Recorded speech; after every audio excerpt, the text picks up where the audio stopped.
تقبل منا إنك أنت السميع العليم وتب علينا إنك أنت التواب الرحيم. ربنا آتنا في الدنيا حسنة وفي الآخرة حسنة وقنا عذاب النار.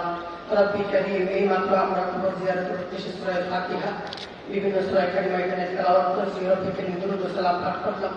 আমাদের মহামান্য রাষ্ট্রপতি আমাদের সাথে গ্রহণ করেছেন। আয় আল্লাহ, আমাদের সকলের উপস্থিতি এবং সকলের আমল ভুল ত্রুটি মার্জন আপনার কবুল মঞ্জুর করে নাও। এর হাদিস সুনান মদিনা মুহাম্মদ রাসূলুল্লাহ সাল্লাল্লাহু আলাইহি ওয়াসাল্লাম রওজাতের সওয়াব পৌঁছে দাও। সমস্ত আমির মুসলিম সকল মুমিন মুমিনাতের আরওয়াহের সওয়াব পৌঁছে দাও।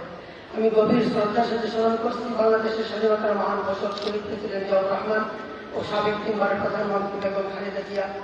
আয় আল্লাহ, এর পূর্বে ইতিপূর্বে যে সমস্ত মহামান্য রাষ্ট্রপতিদের, মাননীয় মন্ত্রিপরিষদ সদস্যদের, মাননীয় সংসদ সদস্যদের আমরা হারাইছি। বাংলাদেশের মুক্তিযুদ্ধে যে সকল বীর মুক্তিযোদ্ধা শাহাদাত বরণ করেছেন, 24শে জুলাই আগস্ট গণঅভ্যুত্থানে সকল ছাত্র জনতা ইন্তেকাল করেছেন, সকল মরহুমদের মাগফিরাত কামনা করতে আল্লাহ সবাইকে মাফ করে দাও। সবার কবরকে জান্নাতের বাগান বানিয়ে দাও, জান্নাতের সর্বোচ্চ মাকাম স্থান দিয়ে দাও। আয় আল্লাহ, আমরা মাননীয় আয় আল্লাহ মহামান্য রাষ্ট্রপতিদের সুস্বাস্থ্য কামনা করতেছি। আল্লাহ মহামান্য রাষ্ট্রপতি তুমি ভালো রাখো, সুস্থ রাখো, নিরাপদে রাখো, আসমানি ইসলামী রুহানি সকল প্রকার বালা মুসিবত থেকে হেফাজত করো।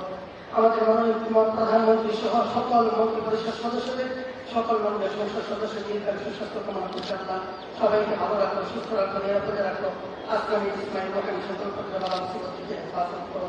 আমাদের সবাইকে মাফ করে দাও। রব্বি ইরহামহুমা কামা রাব্বায়ানি সগীরা, রব্বি ইরহামহুমা কামা রাব্বায়ানি সগীরা। মৃত্যুর সময় কষ্ট দিও না। আমাদের সকলের জবানে জারি করে দিও তোমার সেই মধুর কালিমা লা ইলাহা ইল্লাল্লাহু মুহাম্মাদুর রাসূলুল্লাহ। আসসালামু আলাইকুম ওয়া রাহমাতুল্লাহ।